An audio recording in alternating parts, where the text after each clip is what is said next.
What follows may not be suitable for all audiences. Listener discretion is advised. The world is full of stories. Stories of mysteries, of curiosities, of oddities. Join Kat and Jethro Gilligan-Toth for the strange, the bizarre, the unexpected, as they lift the lid and cautiously peer inside the Box of Oddities. Oh my God, you guys, you're not going to believe this. This is hilarious. We just got back from a trip not long ago to see one of our favorite podcasts, My Favorite Murder. Right. And so we went to Tampa and we stayed at a couple of nice hotels because it was my birthday. And we thought, hey, let's do this right. But our last night, we stayed at a hotel, and the stay was only going to be for like 8 hours. We needed to sleep and shower, and that was it. And then we were to the airport very early in the morning. So I made the mistake of booking one of those, hey, buy this without knowing what it is deals on, one of those travel sites, Expedia. Right. So we got there, and I cannot even. It wasn't what we expected. We went to the room, we went inside, and I think the first tip-off was that the carpets were wet. Right. But only in one area. It wasn't like they had just washed the carpet. No. No, there was just one area that apparently some sort of liquid had been emitted or spilled. Right. The tub was probably a third filled with water with some hairs floating in it. So that was nice. Yeah. And there were toenail clippings in the bed. And there was something on the wall that may or may not have been blood splatter. We're not sure. It was pretty upsetting. At that point, we were still willing to stay there until we saw hairs on the pillowcase. And, that to me is kind of ironic that the blood splatter didn't bother us as much as the hair on the pillowcase did. Yeah. No, you could tell that the sheets had not been changed on the bed. And so, no, we didn't stay. It was straight out the back door for us. And then, so we got back and calmed down a little bit, and I wrote a TripAdvisor review, and the manager just wrote back, and it was all like, hey, we're sorry you had a subpar experience. We're working to make sure that all the things... No. Sorry there were pubic hairs on the flush lid. Is there anything grosser than flush hairs? No. Flush hairs are gross. I don't know. I would say the fact that the sheets had not been changed was probably grosser than flush hairs. We're not sure, but we're pretty sure somebody had died in that room. We're like 90% sure. At some point. Yeah. And their belongings were sold off in the black market. Probably some of their organs. It was too. It was an interesting moment for sure. It was also the moment that it was decided that Kat always double checks on hotels before they're booked. Yeah, Jethro is no longer allowed to book hotels on his own. Oh, good Lord. It was fun. Yeah, we did have a good time, though, at My Favorite Murder. Oh, gosh, yes. Those ladies are my favorites. They're awesome. If you've not checked out My Favorite Murder podcast, do it. It's not for everyone, of course. It is about murder, true crime, and also it's a comedy podcast. So you have to be able to handle both. Right. But check it out. I think you'd enjoy it. This podcast, as you know, is called The Box of Oddities, and we explore strange stories, bizarre situations, unexplained events, whether they be just macabre or dark or mysterious or fun. Yeah, sometimes they're just interesting things. Yeah. So we do this anyway. This is one of those things that we discovered. This is how we bond and love each other, is by sharing horrible stories. And we feel that you're probably like us. So this is a podcast for us.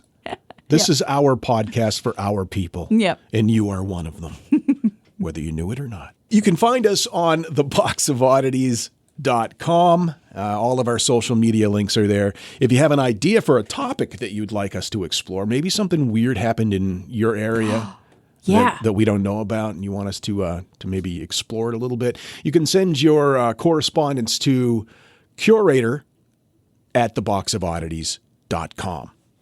All right. Who goes first this week? Do we spin the big blue glass head? I don't know. Were we going is your story fun? I don't know. That's yet to be determined, young lady. I don't know. All right. I think I should go first anyway. Okay. And here's why. Okay. It's been busy. It's been a busy couple of weeks, and things have been kind of nutty at our house. And I didn't put a lot of effort into this one. So you want to go first? Yeah, I Okay. definitely want to go first. So I'll just put the big blue glass head over here, and you go first. Yes, please. Okay. It's just one of those things that sometimes you just don't. I'm not giving you excuses as to why I didn't put a lot of effort into it. I'm just being honest with you about the fact that I didn't put a lot of effort into it. Okay, here we go. The universe hates the saxophone. Okay. Okay. I didn't realize that the universe had a preference Yeah. to woodwind. So Antoine Joseph Sax was born November 6th, 1814, which, by the way, my birthday, November 6th. Antoine Sax and I share a birthday. It's very exciting. He was born in what is now Belgium to Charles Joseph Sax and his wife. His name was Antoine, but they referred to him as Adolphe from childhood. I never found out why. It seems like a weird nickname, Antoine to Adolphe. Those were different days. I guess. His father and mother were instrument designers who had made several changes to the design of the French horn, and Adolphe began making his own instruments at an early age, entering 2 of his flutes and a clarinet into competition at the age of 15, which is pretty impressive. He subsequently studied performance on those instruments as well as voice at the Royal Conservatory of Brussels. After leaving the Royal Conservatory of Brussels, he began to experiment with new designs. His parents continued to make conventional instruments to bring in money. And around 1840, he developed the instrument for which he is best known, the saxophone. That's what year? 1840. For some reason, I thought that saxophones were around much longer than that. No, it's a relatively new instrument, and I say new in quotation marks. The patent for it was June 28th, 1846. The saxophone was invented for use in both orchestras and military bands. The saxophone was Sax's signature accomplishment and created his reputation more than any other thing, even though he did work with a lot of instruments. It helped secure him a job teaching at the Paris Conservatory in 1857. Now, his parents had 11 children, of which only 4 survived. And this is explained a lot by this. When Adolphe Sax was 2 years old, he fell out of a second-story window and fractured his skull. He was actually unable to walk for some time. He had a really hard time functioning normally as a child after that for a short period of time. But he recovered, and he did all right. Then when he was 6 years old, he mistakenly drank water that had been vitriolized, which I had to look up what that means. What does that mean? It basically means it was water mixed with boric acid. Why? Yeah. Why was that lying Don't around know. in the But Sax I household? figure they were making instruments. Maybe there had to be some sort of welding. That I don't know. But not long after that, he swallowed a bunch of pins too. What? Yep. So he fell out of the window and cracked his skull. Right. He drank like battery acid. Right. And then swallowed a bunch of pins. Mm-hmm. When he was 9 years old, he fell off a small cliff and broke his leg. It was actually shocking that was the only injury that resulted from that fall because it was a pretty decent fall. Then when he was 11, he contracted measles and was in a coma for 9 days. He, though, came out of the coma, recovered well, and went on to go back to school. Then when he was 14 years old, he got his arm caught in a carriage door, was dragged for a bit. Good He Lord. broke his arm, but other than that, handled that incident pretty well. When he was 19 years old, he was struck on the head by a falling brick, walking past some construction, and bricks fell onto him. It's not funny, I'm sorry. And no, it is. This is ridiculous. It's funny because it happened 150 years ago. When he was 23 years old, he almost died from the effects of tainted wine and I didn't was know hospitalized. they made wine out of taint. Stop it. That's so gross. You are gross, What's- yes. Carry on. He also, as a young child, fell onto a hot cast iron frying pan, badly burning a good portion of his side. He survived poisoning and suffocation in his own bedroom where varnishes were kept during the night. He became overcome with the fumes of them and had to be hospitalized. His mother once said, "He is God's condemned child. He will not live." And his neighbors referred to him as Little Sax, the ghost. Wow. At one point, he fell into a river, barely survived a drowning. And then when he was 29, he invented the saxophone. The saxophone, the cursed instrument. Good God! How do we know all these things? Did his parents keep a log? Today, little Adolf drank battery acid and was flattened by a carriage. I think because of the frequency of these events, people started taking note. And because his parents were kind of well known, and because so many of the kids in their family died, it was documented. So it's kind of like their version of the Kennedy curse. I guess. So yeah, between the years of 1853 and 1858, Sax suffered from lip cancer twice, but made a full recovery. And then he died in complete poverty in 1894 after he was driven to bankruptcy twice because of legal back and forths due to patents. And that's that. You know what would have made that story even better? Something nice happened? No, if he had died by choking on a saxophone reed. Stop. Just kind of bring it all full circle. That would have been beautiful. The universe going, see? Yeah. I mean, we tried to tell you. The end. The end. God. Yeah. How old was he when he died? He was 75. 75 years old. Yeah. And they kept a log of his injuries. Well, wouldn't life. you? Yeah, I suppose. Good God. I just, like I said, this was just a quickie that I found incredibly interesting. And I couldn't help but think, the universe hates the saxophone. Certainly seems that way, doesn't it? I would have thought the universe would have hated the clarinet more. Oh, The clarinet, the most annoying instrument ever. that's a very strong opinion you have about the clarinet. I hate woodwind instruments. No, I don't. Wow, that's quite a story. Right? I'm sorry that it wasn't more thorough, but like I said, meh. This is what I have for you. You're listening to The Box of Oddities. Nothing better to do? Here are 5 weird facts really quick. Number 5, most toilets flush in E flat. Number 4, approximately 40,000 Americans are injured by toilets each year. Number 3, Captain Crunch's full name is Horatio Magellan Crunch. I knew that. You did not. Number 2, if a female ferret does not have sex for a year, she will die. And number 1, there's a town in Canada called Dildo. I wonder if that's in Regina. Is it Regina or Regina? I don't know what you're talking about. Never mind. The Box of Oddities with Kat and Jethro Gilligan Toth.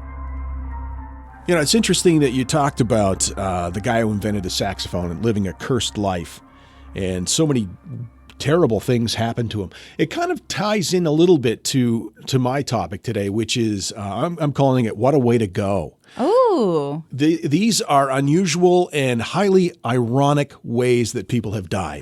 I love it. Oh, this is very exciting. All right, there's this guy. I'm going to start with this one. This guy, his name was Sean Moylan. Sean. Sean.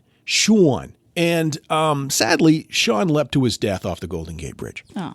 One of at least 1,600 suicides by Golden Gate Bridge up until that point. The ironic part was that he climbed over the suicide barrier that was put up 6 years before.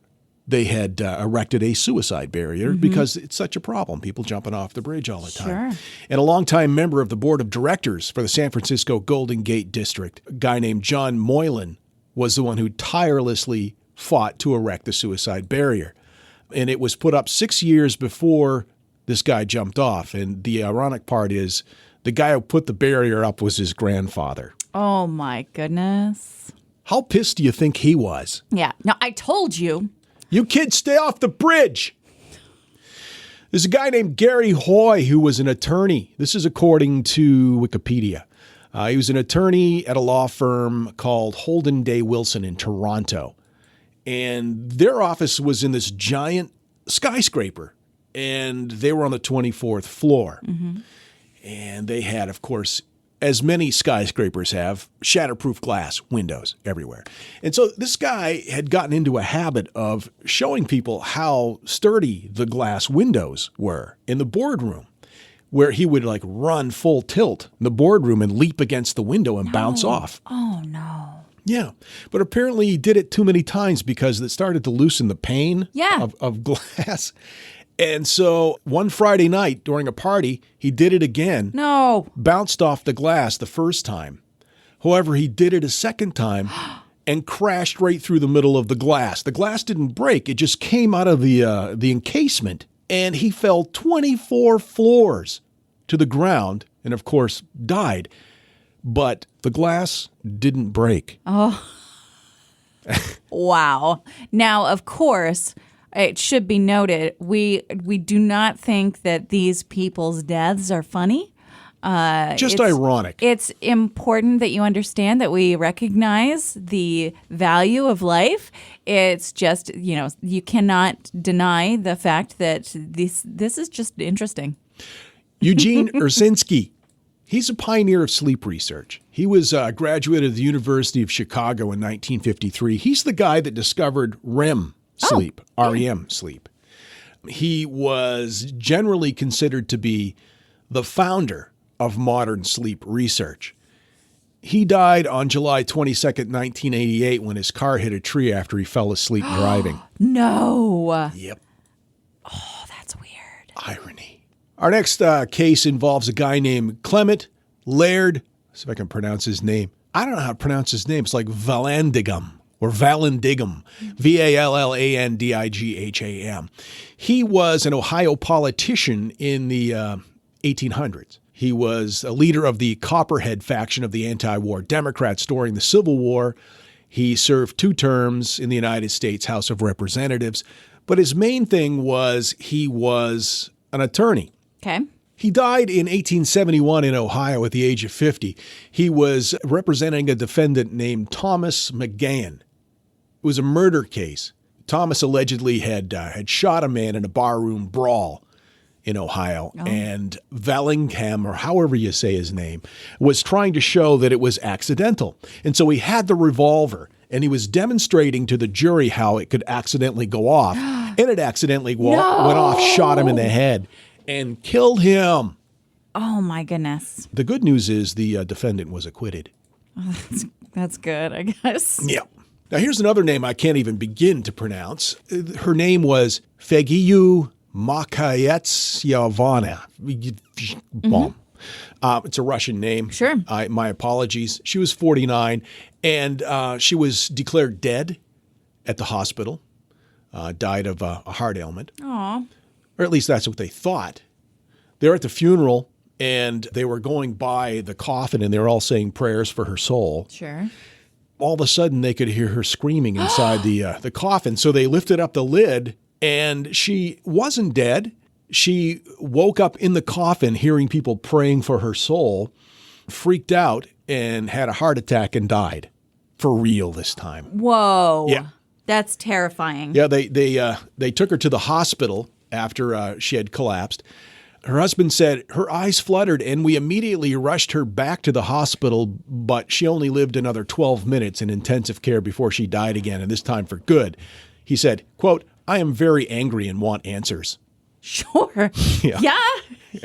Hospital spokesman said, "We are carrying out an investigation." This is according to the Daily Mail. My goodness. When was this? This was 2011. Oh, my goodness. Not that long ago. No. All right, here's my favorite and final ironic death.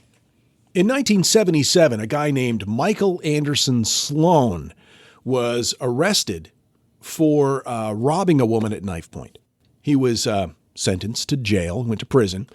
He was, by all accounts, pretty well behaved, and they let him out on a work release program. While he was on his work release program, he murdered Mary Elizabeth Royam, who was 24. Ms. Royam's body was found in her West Columbia, South Carolina apartment. She had been sexually assaulted and beaten to death with an electric iron. So Michael Anderson Godwin was sentenced to die in the electric chair. He went on trial in 1981. He was convicted of murder and sexual assault. And they said, you're going to be sitting in old Sparky. You're going to die in the electric chair.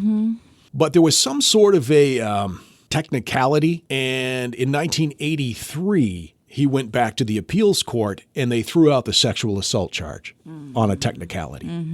And so they changed his sentence from death sentence in electric chair to simply life in prison. Okay. And a lot of people were really pissed off about that because it was, I guess, a technicality. Right. And the woman had been sexually assaulted, but they couldn't, without a shadow of a doubt, say it was, whatever. But most people felt it was pretty obviously that's what happened. So he gets his death sentence commuted to life in prison. He goes back to prison. Years go by, a few years, 6, in fact. By all accounts, he was a productive prisoner. He worked on getting his degree. He studied. He was a model prisoner, more or less. Sure. Then one day in 1989, according to press reports, he was in his jail cell, and he was trying to fix a broken set of headphones that he had. They were plugged into a TV. And he was sitting on its toilet, which was a metal toilet, in the cell. He's sitting there naked, taking a dump, and working on his headphones. And he made the mistake of biting into one of the wires while it was plugged in to the TV set. Yeah. And he electrocuted himself sitting on the toilet. See, he made his own electric chair. That's pretty amazing. Yeah. Very happy about that. Are you happy about that one? Yep. You can laugh about that one. I like that one. Okay, that's a good one. That's good. Yeah. And so the prison authorities said it was a very unusual accident. Sure. Yeah. I bet. They said the entire inside of his mouth was just fried. Oh, yeah, that's just what happens. Burned. Yeah. Do not, under any circumstances, bite into an electric cable while sitting naked on a prison flush that's made out of metal. Those are our words of advice to you, my friends. Yes, we are always here for you and giving out great advice. If you have the uncontrollable urge to do that, to sit on a metal toilet and bite into an electrical wire, please feel free to give us a call. Yeah. Or send us an email, and we'll get back to you as soon as we can. We're here. We'll say no, don't do that. In fact, let's say it now. No, don't do that. Don't do that. That's just bad news. Yeah. But do this. Send us an email at curator@theboxofoddities.com. I see what you did there. Nice segue. Thank you. The don't do and then right into the do-dos. Do-dos, yeah. Do-do. Do's. Theboxofoddities.com, theboxofoddities.com. All the information is there for you, and we do appreciate it. And we look forward to hearing from you. Thank you so much. And so, let it be known that the Box of Oddities belongs to you, and its fate is in your hands. Therefore, it's been requested by those of whom I report to beseech you for assistance. The Box of Oddities is free. We ask but one thing of you, to provide a 5-star rating and a positive review. True, that is 2 things. However, 'tis merely a 5-star rating and a positive review. Also, subscribe to us. Okay, so 3 things is all we ask. 3 things and three things only. Henceforth, the Box of Oddities commits to the telling of stories of the strange, the bizarre, the unexpected. We wish to offer our deeply felt gratitude and appreciation for your patronage. TheBoxOfOddities.com. On Facebook at facebook.com/Box of Oddities Podcast. On Twitter at Box of Oddities. And Instagram at Box of Oddities Podcast. Copyright 2018. All rights reserved.